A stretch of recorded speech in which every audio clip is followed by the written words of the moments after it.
newspapers like William Randolph Hearst's New York Journal. In one of the most egregious examples of this phenomenon, Hearst's papers widely trumpeted the sinking of the USS Maine as the work of the Spanish. Whipped into an anti-Spanish frenzy by a daily torrent of stories depicting Spanish forces' alleged torture and rape of Cubans, and pushed over the edge by the Maine incident, the public welcomed the beginning of the U.S.-Spanish War. Although it is now widely believed that the explosion on the Maine was due to a fire in one of its coal bunkers, the initial lurid reports of Spanish involvement stuck, and the nation was led into war. In many ways, the phrase infamously attributed to Hearst in reply to his illustrator, "You furnish the pictures, and I'll furnish the war," apocryphal as the story may be, nevertheless perfectly encodes the method by which the public would be led to war time and again through the decades. The U.S. was drawn into World War I by the sinking of the Lusitania, a British ocean liner carrying American passengers that was torpedoed by German U-boats off the coast of Ireland, killing over 1,000 of its passengers. What the public was not informed about at the time, of course, was that just 1 week before the incident, then First Lord of the Admiralty Winston Churchill had written to the President of the Board of Trade that it was most important to attract neutral shipping to our shores, in the hopes especially of embroiling the United States with Germany. Nor did reports of the attack announce that the ship was carrying rifle ammunition and other military supplies. Instead, reports once again emphasized that the attack was an out-of-the-blue strike by a maniacal enemy, and the public was led into war. The U.S. involvement in World War II was likewise the result of deliberate disinformation. Although the Honolulu Advertiser had even predicted the attack on Pearl Harbor days in advance, the Japanese naval codes had already been deciphered by that time, and that even Henry Stimson, the U.S. Secretary of War, had noted in his diary the week before that he had discussed in a meeting with Roosevelt how we should maneuver them, the Japanese, into the position of firing the first shot without allowing too much danger to ourselves. The public were still led to believe that the Pearl Harbor attack had been completely unforeseen. Just last month, a newly declassified memo emerged showing that FDR had been warned of an impending Japanese attack on Hawaii just 3 days before the events at Pearl Harbor. Yet the history books still portray Pearl Harbor as an example of a surprise attack. In August 1964, the public was told that the North Vietnamese had attacked a U.S. destroyer in the Gulf of Tonkin on 2 separate occasions. The attacks were portrayed as a clear example of communist aggression, and a resolution was soon passed in Congress authorizing President Johnson to begin deploying U.S. forces in Vietnam. In 2005, an internal NSA study was released concluding that the second attack, in fact, never took place.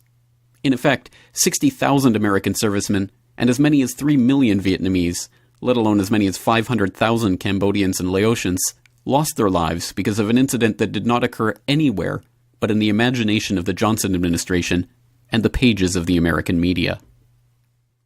In 1991, the world was introduced to the emotional story of Naria, a Kuwaiti girl who testified about the atrocities committed by Iraqi forces in Kuwait.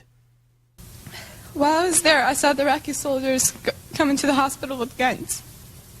They took the babies out of the incubators, took the incubators and left the children to die on the cold floor. It was horrifying.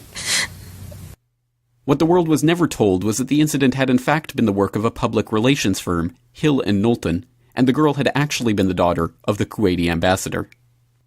The public was whipped into a frenzy of hatred for the Hussein regime, not for the documented atrocities that it had actually committed on segments of its own population, with weapons supplied to them by the United States itself, but on the basis of an imaginary story told to the public via their televisions, orchestrated by a PR firm. In the lead-up to the war on Iraq, the American media infamously took the lead in framing the debate about the Iraqi government's weapons of mass destruction not as a question of whether or not they even existed, but as a question of where they had been hidden and what should be done to disarm them. The New York Times led the way with Judith Miller's now infamous reporting on the Iraqi WMD story, now known to have been based on false information from untrustworthy sources. But the rest of the media fell into line, with the NBC Nightly News asking what precise threat Iraq and its weapons of mass destruction posed to America, and Time debating whether Hussein was making a good faith effort to disarm Iraq's weapons of mass destruction. Reports about chemical weapons stashes were reported on before they were confirmed, although headlines boldly asserted their existence as indisputable fact. We now know that the stockpiles did not exist, and the administration premeditatedly lied the country into yet another war. But the most intense opposition the Bush administration ever received over this documented war crime with some polite correction on the Sunday political talk show circuit. Well, let me just ask you this. If they did not have these weapons of mass destruction, though, granted, all of that is true, why then did they pose an immediate threat to us, to this country? You and a few other critics are the only people I've heard use the phrase immediate threat. I didn't. The president didn't. And it's become kind of folklore that that's what's happened. The president went... You're saying that nobody in the administration said that? I can't speak for nobody and everybody in the administration and say nobody said that. Vice President didn't say that? If you have any citations, I'd like to see them. We have one here. It says, some have argued that this is you speaking, some have argued that the nuclear threat from Iraq is not imminent, that Saddam is at least 5 to 7 years away from having nuclear weapons. I would not be so certain. Close to imminent. Well, I've tried to be precise and I've tried to be accurate. No terrorist state poses a greater or more immediate threat to the security of our people and the stability of the world than the regime of Saddam Hussein in Iraq. My view of the situation was that he had, we believe, the best intelligence that we had and other countries had